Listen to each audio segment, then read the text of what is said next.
Então, a gente vai dar continuidade ao nosso estudo do Evangelho de João, né? A gente começou o primeiro capítulo, a gente ainda está no primeiro capítulo. É tão profunda, a palavra de Deus é tão profunda, né? Que um capítulo só, às vezes um versículo, a gente pode passar horas falando, né? Porque realmente é uma profundidade sobrenatural, é algo que vem de Deus, né? Eu tenho, assim, um carinho muito especial pelo Evangelho de João. Eu já contei até o meu testemunho. Eu era muito cética, duvidava da existência de Deus e da Bíblia, de Jesus, de tudo, né? E aí eu tinha hoje é meu cunhado, né? O Glauco, não sei se você conheceu, mas ele era só amigo da gente, ele já era pastor. E eu, me prove que a Bíblia é a palavra de Deus. E ele deu vários argumentos, até que ele chegou e disse, não vou falar mais nenhuma prova, só leio o Evangelho de João, né? Na hora eu fiquei até meio chateada, eu quero argumentos, eu quero provas, e ele vai mandar eu ler o Evangelho de João, né? Mas hoje eu entendo, é porque é algo tão de Deus, é uma revelação tão clara, né, de quem Jesus é, que é impossível você ler com o coração aberto e não ser tocada, né? E foi o que aconteceu comigo. Eu fui tocada depois de ter lido. E que cada um aqui esteja com o coração aberto, né? Porque Deus quer falar, né, aos nossos corações. Então vamos lá, quem aqui pode ler? Foi nesse momento? Nesse momento, depois que eu comecei a ler o Evangelho de João.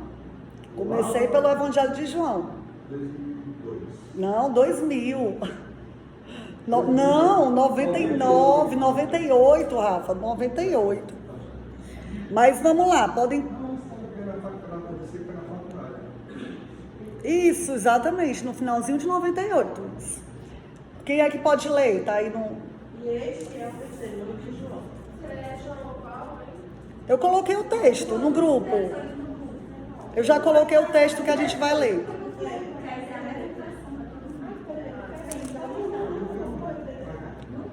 E este é o testemunho de João. Quando os judeus mandaram de Jerusalém sacerdotes e levitas para que eles perguntassem, quem és tu? E confessou e não negou, confessou, eu não sou o Cristo. E perguntaram-lhe, então quem é? És tu Elias? E disse, não sou. És tu profeta? E respondeu, não. Disseram-lhe, pois, quem és? Para que demos resposta daqueles que nos enviaram? E disse diz, eu sou a voz que clama no deserto. Endireitai o caminho do Senhor. Endireitai o caminho do Senhor. Como disse o profeta Isaías. E os que tinham sido enviados eram os fariseus. E perguntaram-lhe e disseram-lhe, por que batizas? Pois se tu não és o Cristo, nem Elias, nem o profeta. João respondeu-lhes, dizendo, eu batizo com água, mas no meio de vós estás em vós não conheceis.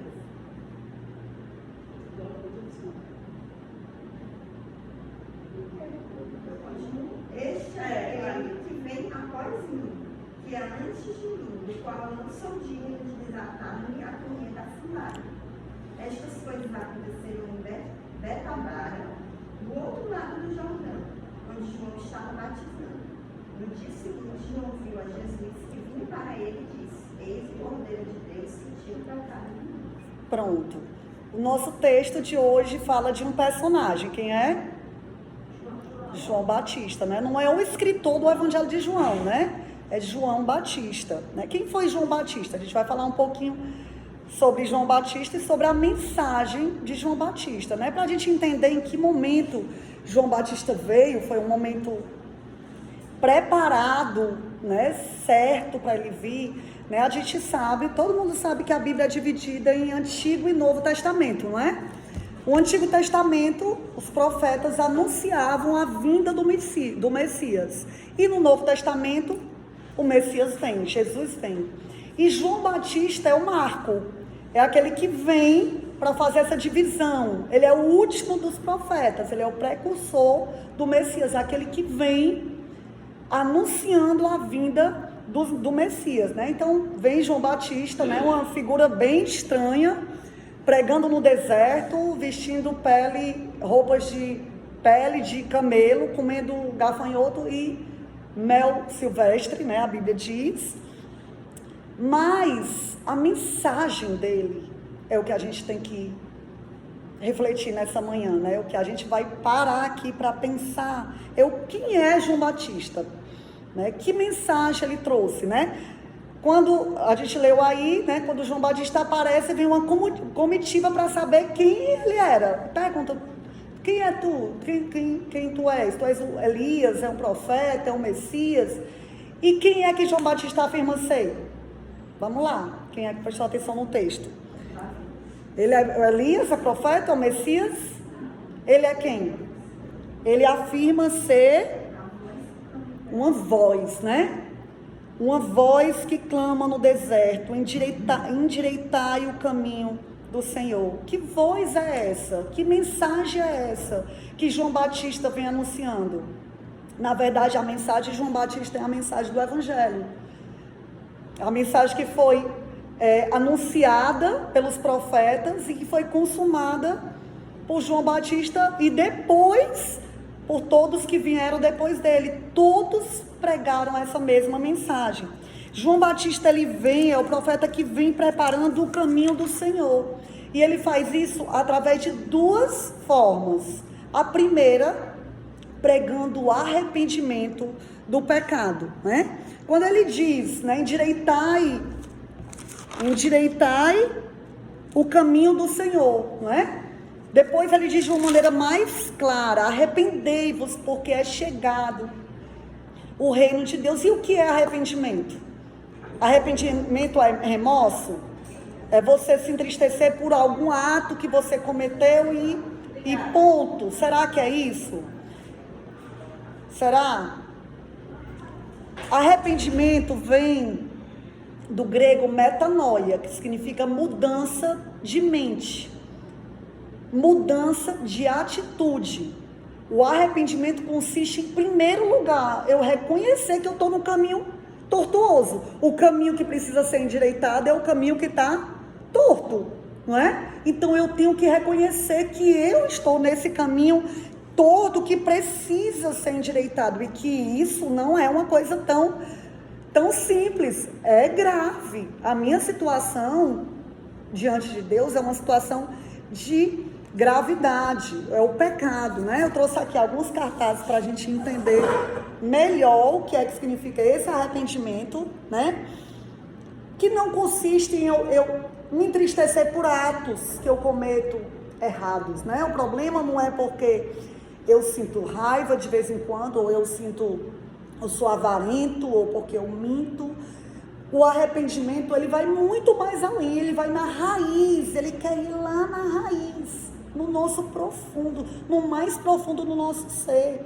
Porque o problema não são os atos, o problema é a nossa atitude de rebelião para com Deus, de independência de Deus. Eu faço o que eu quero da minha vida, não é? Deus quer mudar. O arrependimento consiste em mudar isso para uma atitude nova. Eu vou me submeter à vontade de Deus, não fazer mais o que eu quero, mas eu vou depender de Jesus, fazer a vontade dele em tudo. E isso não é seguir um código de moral, não é? Uma religião. A Valesca falou esse versículo e a gente já falou várias vezes, lá no Antigo Testamento, quando Deus já falava sobre isso, como é que isso ia acontecer. Darei a vocês um coração novo e porei um espírito novo em vocês. Tirarei de vocês um coração de pedra e em troca darei um coração de carne. Isso é arrependimento. Lá em Colossenses 1,13, não sei se vocês conseguem ver, mas a Bíblia diz assim: Ele nos libertou do império das trevas e nos transportou para o reino do Filho do seu amor. Antes eu estava no império das trevas e eu vivia como eu queria. Depois que eu passo por essa experiência de arrependimento, eu estou no reino da luz e eu vivo como Ele quer. Veja bem, não há meio termo. Ou você está no império das trevas ou você está no reino da luz. Jesus diz que quem não é por mim é contra mim. Quem comigo não ajunta, espalha. Né? Ninguém pode servir a dois senhores. Ou você está no império das trevas ou você está no reino da luz. Existe, tem que existir um antes e um depois. Assim como Jesus, quando ele veio, ele mudou a história da humanidade. Por isso que nós estamos hoje no ano 2024, né? Existe um antes de Jesus, um antes de Cristo e um depois de Cristo. Isso tem que acontecer na minha vida e na sua vida. Um dia isso aconteceu na minha vida. Será que já aconteceu na vida de cada um de vocês? Né? Será que existe esse marco? Jesus nos faz livres. Livres de quê? Do pecado. Porque Jesus diz, aquele que comete pecado é escravo do pecado. Por isso que não adianta resolver só o problema lá dos galinhos, né? Daquela outra figura. O problema não são os atos, é a raiz. Enquanto Jesus não libertar, os atos não vão ser bons. O problema está na raiz.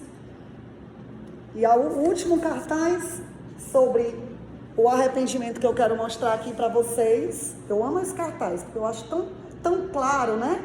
Aqui existe 3 tipos de pessoas. O incrédulo, a pessoa que vive mesmo deliberadamente sem Deus, né? O eu é o centro da vida dela, ela vive para fazer a vontade dela e tudo gira em torno dela, né? O dinheiro é para mim, o estudo é para mim, a família é para mim, né? E Deus não faz parte da minha vida, né? Mas existe também o religioso. Deus está lá, Jesus está lá, mas Jesus não está no lugar que ele deve estar. Ele não está no centro, ele só faz parte de algo da minha vida, assim como eu tenho o tempo da família, o tempo do trabalho, o tempo do lazer. Eu tenho um tempo para Deus, para Jesus. Mas quando a gente passa por essa experiência de arrependimento, isso muda. A gente sai do trono do nosso coração e Jesus vem reinar. E tudo gira em torno não de mim, mas dele, né? Por isso que Jesus diz, se alguém quiser vir após mim, a si mesmo se negue. Tome a sua cruz e siga-me. Isso é se negar, eu sair do centro da minha vida. Agora eu não faço mais a minha vontade, eu faço a vontade de Deus. E eu sou feliz fazendo a vontade de Deus, eu encontro prazer nisso, né? Uma nova vida e uma vida abundante. Mas, além do arrependimento, no texto a gente pode ver, João Batista, ele prepara o caminho do Senhor de outra maneira, de uma maneira mais direta. Ele primeiro fala do arrependimento, mas depois ele apresenta quem? O Salvador do mundo, né? De uma maneira tão linda, eu fico tocada, né? Quantas vezes eu meditar nisso, eu vou sempre ficar tocada, porque eu vejo tanta sabedoria, né? A multiforme sabedoria de Deus. No Antigo Testamento, Deus ele ordenou o sacrifício de animais pelos pecados. A gente já viu na série, né, que a gente assistiu, Tetelestai falou muito disso, né? Em que cordeiros eram sacrificados. Aquele sangue do cordeiro, será que ele realmente perdoava pecados? O sangue do cordeiro? Não. O que é que Deus estava querendo ensinar? Aquilo tudo era simbólico e era pedagógico. Deus queria ensinar algo maravilhoso. Deus queria ensinar, em primeiro lugar, que o pecado é grave e que o salário do pecado é a morte. E que Deus também queria ensinar que sem derramamento de sangue não há remissão de pecado era necessário que houvesse um sacrifício, que alguém como o cordeiro que tinha que ser puro, perfeito, fosse sacrificado em nosso lugar. E aí a história do cordeiro aparece em vários momentos na Bíblia, né? No Antigo Testamento, aparece na história de Abraão. Quem lembra da história de Abraão? Isaac. Abraão tem só um filho, né? Um filho que ele desejou muito, Isaac. E aí Deus pede para sacrificar Isaac. E aí, quando o Isaac está chegando lá para o sacrifício, Isaac, pai, a lenha está aqui, mas cadê o cordeiro? E o que é que Abraão diz? Deus proverá para si o cordeiro. E na hora do sacrifício, aparece de uma maneira sobrenatural ali entre os arbustos, um cordeirinho, né? Um cordeirinho que foi suficiente para salvar uma pessoa, né? Ali, no caso, Isaac. Mas a história do cordeiro continua no Antigo Testamento, né? Quando lá no Egito o povo estava escravo, e aí Deus liberta, né, o povo com a mão forte, com o braço estendido, né? Deus usa as pragas para isso. A 10ª praga era a morte dos primogênitos, mas Deus dá uma ordem. Qual é a ordem, Odinho? Pegar sangue do cordeiro. Sangue do cordeiro. Identificar aqui e ali. Pronto. E as famílias que tivessem ali, naquelas casas, em que tivesse nos umbrais da porta o sangue do cordeiro, aquelas famílias seriam poupadas, né? O cordeiro suficiente para salvar uma família. E a história do cordeiro continua. Quando os profetas anunciam que alguém viria, que alguém teria que vir como cordeiro. E Isaías, ele fala, ele foi oprimido e humilhado, pré-anunciando o que Jesus passaria, né? Anos, séculos antes de Jesus vir. Isaías diz, ele foi oprimido e humilhado, mas não abriu a boca. Como cordeiro foi levado ao matadouro, e como ovelha muda perante seus tosqueadores, ele não abriu a boca. E o povo de Israel, durante anos, séculos, esperava o cordeiro que seria suficiente para salvar o povo, uma nação inteira. Mas 400 anos depois da última profecia, aparece João Batista, essa figura estranha, mas que traz essa mensagem poderosa. E João Batista olha para Jesus e diz, esse é o Cordeiro de Deus que tira o pecado do mundo. Ele não era suficiente só para salvar uma pessoa, nem uma família, nem uma nação. Ele era suficiente e é para salvar o mundo inteiro. Ele é o Cordeiro de Deus. Ele é aquele que veio pagar o preço pelo nosso pecado. Não com ouro, não com prata, mas com sangue. Sangue puro, perfeito, porque ele foi o Cordeiro perfeito. E ele fez tudo isso por amor a cada um de nós. Ele é o Cordeiro de Deus, né? A palavra de Deus dizia, sem derramamento de sangue não há remissão de pecados. Mas Jesus foi o Cordeiro que veio e derramou o seu sangue para nos comprar para si próprio. E essa é a mensagem de João Batista. Arrependimento e fé em Jesus. Não é uma mensagem agradável, né? Que muitas pessoas gostam de ouvir, não é uma mensagem de autoajuda, nem de prosperidade, né? Deus quer lhe abençoar, Deus quer resolver os seus problemas, mas essa é a mensagem da palavra de Deus, que muitas vezes incomoda, porque confronta, porque requer do homem uma resposta, requer de nós uma atitude, uma decisão. Incomodou muito na época de João Batista, tanto que João Batista, vocês sabem o que é que aconteceu com ele, né?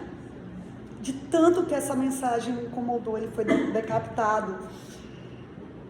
Para os religiosos, a mensagem ainda foi mais dura. Olha só o que, já vou terminar, mas olha só o que João Batista pregou para os religiosos que se achavam bons e justos. e achavam que eles não precisavam de nada disso, de arrependimento. Eles eram bons, eles tinham religião, eles eram descendentes de Abraão. E João Batista olha para eles e diz: raças de víboras, quem deu a vocês a ideia de fugir da ira que se aproxima? Deem frutos que mostrem arrependimento, e não comecem a dizer a si mesmo: Abraão é nosso pai. Pois eu digo que estas pedras Deus pode fazer surgir filhos a Abraão. Em outras palavras, vocês se acham bons, mas vocês são como raças de víboras, são pecadores. E por que vocês acham que vocês vão fugir da ira vindoura, que um dia vocês não vão prestar contas diante de Deus? Para aquele que não se arrepende e crê em Jesus, aguarda condenação. É isso que João Batista está dizendo para aquelas pessoas: produzam frutos dignos de arrependimento. Arrependimento requer frutos, requer mudança de vida. E não ache que porque vocês têm uma religião, em outras palavras, está tudo bem. Não. Hã? É isso. Exatamente.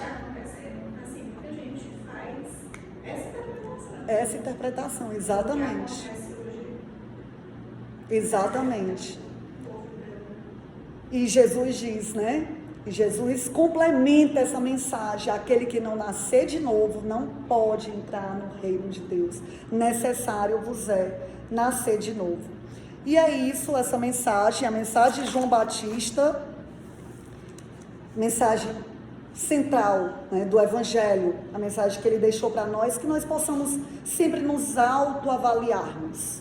Eu passei por essa experiência, eu passei por uma experiência de arrependimento genuíno. O machado já foi lá na raiz, não são os atos, é a raiz que precisa ser cortada, né? E só Jesus tem o poder para fazer isso, não é a força de vontade, não é uma religião, mas é Jesus que tem o poder para libertar e para cortar lá na raiz. Vamos orar?